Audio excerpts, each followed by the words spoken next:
Goeiemorgen mense.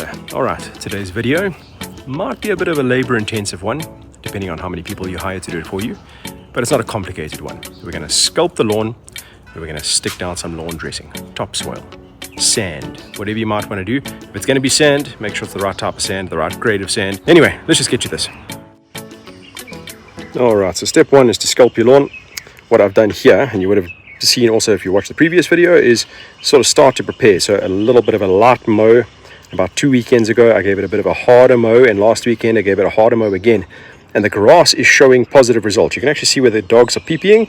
The grass becomes a darker green color. If it becomes brown, you've got a problem. If it becomes green, it means that the nitrogen, the grass wants to take up the nitrogen, so it's about ready to get going for the season itself. You can tell that even though I had lots of sort of thatchy areas all over the place, I've kind of thinned them out just with these one or two slightly shorter than usual mows over the last couple of weekends. So I've made this an easy job for me. But basically what I'm going to do now, because it hasn't been mowed in a week, I'm going to mow it again. I might decide to go with a real tight one, but I want to leave it just slightly taller than what I did in the sculpt video. I think last year, October, I took it right down to the ground. I'm not going to do that now. I'm going to leave a little bit of turf thickness there on the surface so that I can fill up. Yes, this dog is mad. I'm going to try and... Oh, he's chasing geckos, that's why. Little lizard. So I'm going to try and leave it a little bit taller so that I can put a thicker layer of lawn dressing onto it. Remember, if you sculpt down to the ground, when you start moving around that topsoil, it's going to thin out more and more and more. But if you've got some kind of structure like the grass to gather it, then you'll be able to put on a thicker layer. So first things first, we're going to get this mowed. Then we're going to dump a whole boatload of soil out there.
There we go. That took about 35 minutes. It'll be sped up in the video, so it'll seem like a few seconds, but 35 so minutes. I can't remember exactly when I started, but it was about 35 to 45 minutes. And it's basically a heavy single pass. But what you can also do is just, go over it at normal sort of mowing height and then drop the mower down one notch. Sometimes you don't even need to drop it down a notch. If your lawn was thatchy enough, just mowing over at the same place multiple times will reduce the height of cut without you changing the mower's height. So just be careful of that as well. Another little note is that I put on a new blade because I wanted a cleaner cut. And for the front yard, which has been getting fertilized already, I've been putting down Novatec NMAX on the front. That's already looking green. Those yards, or those sections, are not being top dressed. Only this section back here. So that's why this hasn't had any fertilizer yet. But back to that height of cut thing is that the mower's blade is flat. My previous blade, which is the standard blade that comes with this trim deck, is like a curved blade, and that guy got much closer to the ground before the rest of the chassis of the mower got close to the ground. So I think I'm cutting this sort of height is going to be similar to like professional lawn mowers. They also have that sort of flatter cut. They give you a nice clean cut, but you can't really get that low down. So you get maybe 15 millimeters when you're sculpting. So that's kind of what I'm coming out with here, but I'm putting the mower under big pressure. Many times the mower almost stalled. I just went back and forth over those little areas just a couple of times. So I've basically lightly opened the canopy, and that's, I think, how I'm going to leave it.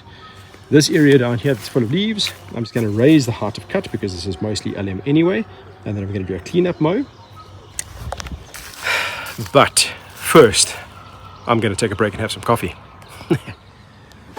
Alright, so while I'm taking a little coffee break over here, I must point out that I'm doing this a bit arse about face. I should have, a week ago, when I last gave it this light-ish sculpt, so previous Sunday, after that, I should have waited until Monday, Tuesday, Wednesday, so the 3-day rule.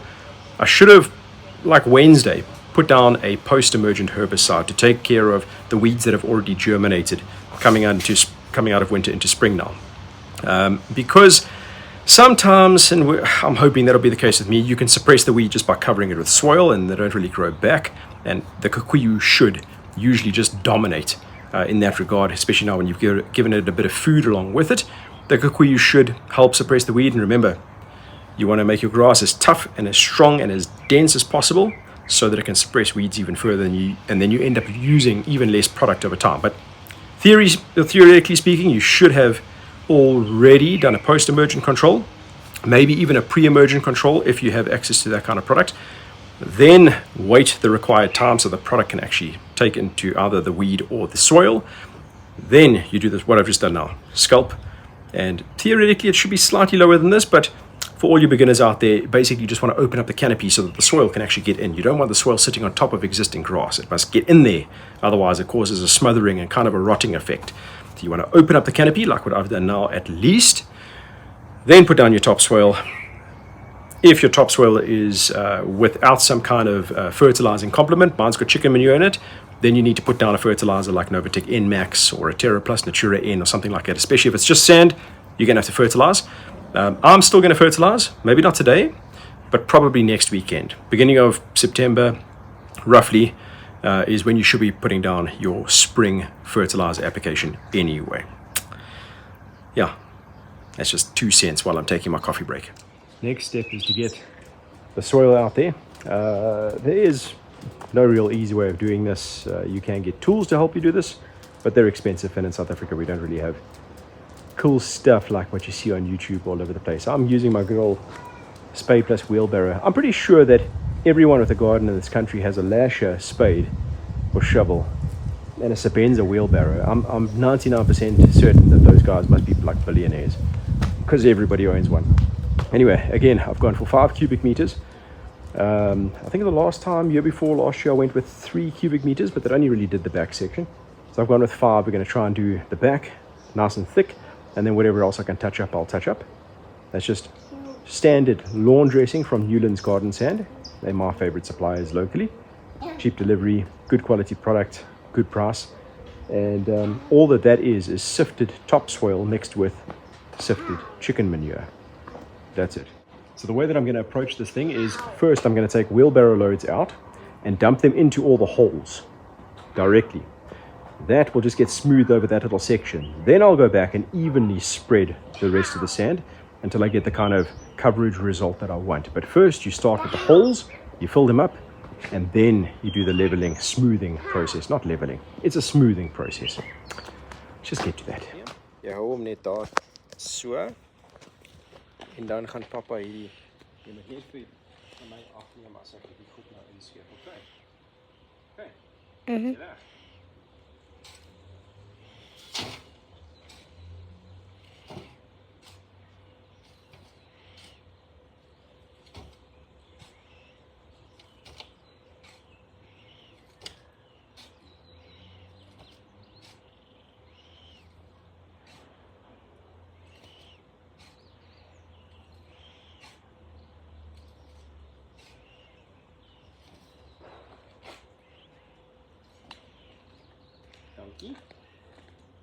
Okay, so another nice way of making this easier is just to get your kids to do it for you.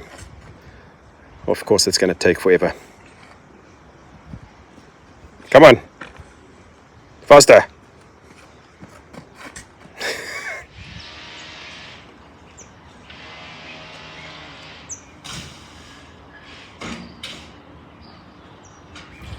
Alright, so there I've put out the piles into the little deeper section. There's little dips all over the place.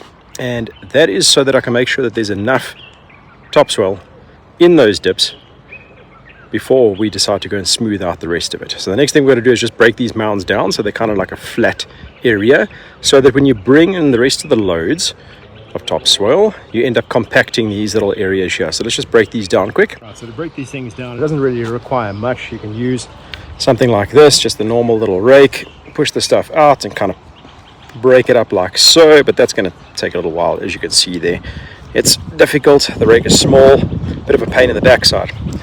Or you could use something like this, which is a metal rake, and then you can turn the thing upside down. That kind of grabs quite a lot more. It helps you pull it out, but you still have this like push and pull action that you got to kind of do. Of course, I'm doing this one-handed, so it's a bit exaggerated, but this is what most people would turn to. If you were smart, you would use something like this, which is the larger broom. This one says "B" on it to tell you that it's a broom, and that is just because it's got a bigger surface area that obviously helps you push out a lot more at a time, but it's still a bit of a pain in the backside. The other method is to use little children's feet, and you just squash that all down there. It's kind of like a compaction action as well as a mound breaky uppy action. So you just got to make sure that you've got at least 2 children. 1's all right, 2's a lot better. 3, well, then you got no money, you have to use children. So that's also another way to get those little mounds pound down too. But the best tool to use is a proper lawn leveling rake like this one.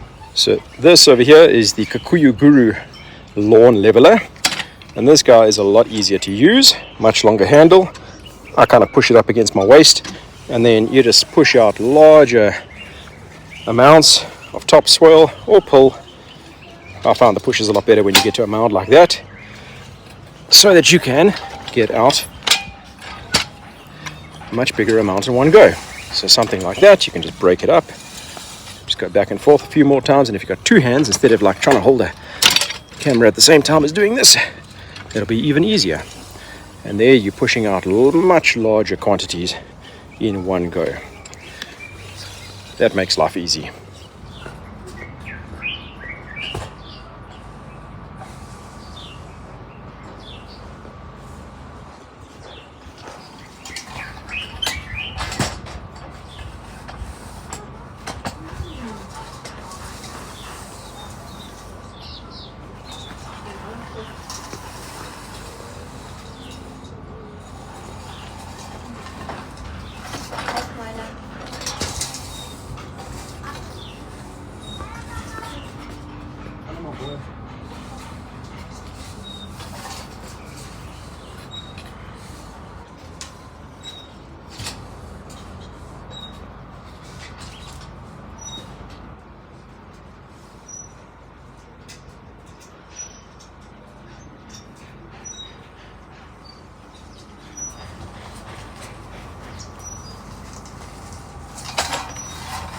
And then you just use the leveler to find your gradient, and every time you pull it back or push it forward, you're going to see that there's a little dip, and you just keep moving around until you feel that those dips have smoothed out and kind of aggregated a bit. Remember, you don't want to just keep pushing soil around, because then you maintain the same sort of gradient with the dips.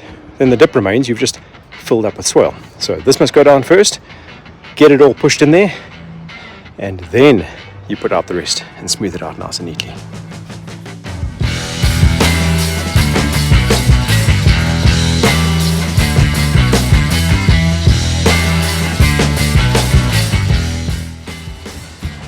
Alright, so there we've done all the sort of crude work. Now it's time to get out a whole lot more soil and then just smooth it out. That's the easy part. And of course, I mustn't forget to say that the Kikuyu Guru lawn leveler is available on backyardbushveld.co.za, so go get it there. So check what I just found on my front lawn. That is an African black beetle. And those little guys' grubs can cause you absolute hassles on your lawn. But in South Africa, we don't call them African black beetles because we're in Africa. That's just a black beetle. That guy's babies will cause you grief. Okie dokie. So there I've got all the little loads out. I assume that's going to be sufficient for coverage. Now, I can't lie, that was a lot of work. If you're not physically capable of doing it, just hire people. That was a lot. If you remember, well, I think I might have said it in a previous video, a cubic meter of soil weighs about 1.5 tons, metric ton. So 5 cubic meters is about 7.5 tons. I've put about 3 cubic meters out here. I've got maybe 2 left out there, perhaps a little bit less than 2. So it's a lot of labor. And measuring from where mine's loaded to about this part of the lawn out here. Further down would add about 30 meters. It's 70 meters, so it's quite a bit of a trip back and forth. So that's the hard part. The rest is just taking that guy over there and knocking this all down and then smoothing it out and getting a grade that's as smooth as possible. Now I've got a kids event just now, so I might do it now, but I definitely need to take a break. I might do it tomorrow morning. So let's see what happens. Nah, you know what, let's get it done now. Come on Travis, don't be lazy.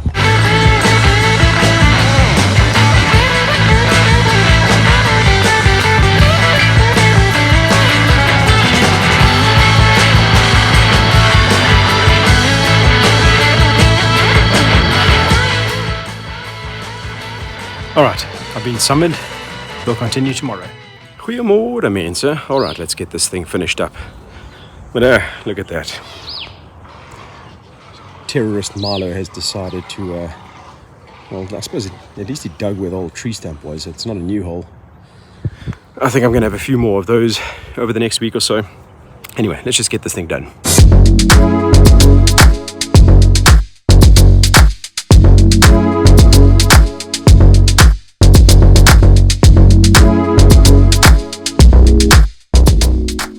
Alright, and that's it. I think I'm going to leave it like that for now, because I imagine that during the week that dog is going to keep on digging holes and I'm going to have to keep on doing touch-ups. So usually I give it a day or two before turning on irrigation, because I feel that if you've done a really thick layer like this, and depending on the type of soil that you get your hands on, this is where I'm being cautious for the sake of the videos, is if you have a, how should I put it, like a really dense lawn dressing, something that's got unsifted compost in it, it weighs down. When you wet it, it's going to act like a blanket and smother the grass. Instead of filtering through like this, lawn dressing will filter through, whether I wet it or not. But I think for now, I'm not going to wet it. Firstly, it's the morning. And that little guy, that guy over there, is absolutely guaranteed to run mud through the house. So tonight, I'll turn on the irrigation and just start waiting this in. Tomorrow will be Monday, and then he's outside the whole day, so we'll just see what it looks like when we get home. But I imagine I'm going to have to keep on doing touch-ups. So that's it. Next week we'll reassess, maybe put down some fertilizer, maybe do another little smoothing out session. I've still got a good amount of soil out back there, about 1.5 cubes left. So I'm thinking that I might want to do a video using that on how to top dress alem, because it's not a very common topic, but some people want to do it. So maybe let's do that. We'll do a top dressing alem video sometime later on. Other than that, it's nature's most important thing next: water, and just watch it grow, and then mow. Anyway, thanks for watching. Please remember to like, subscribe, share this with your buddies, and we'll see you on the next one. Cheers.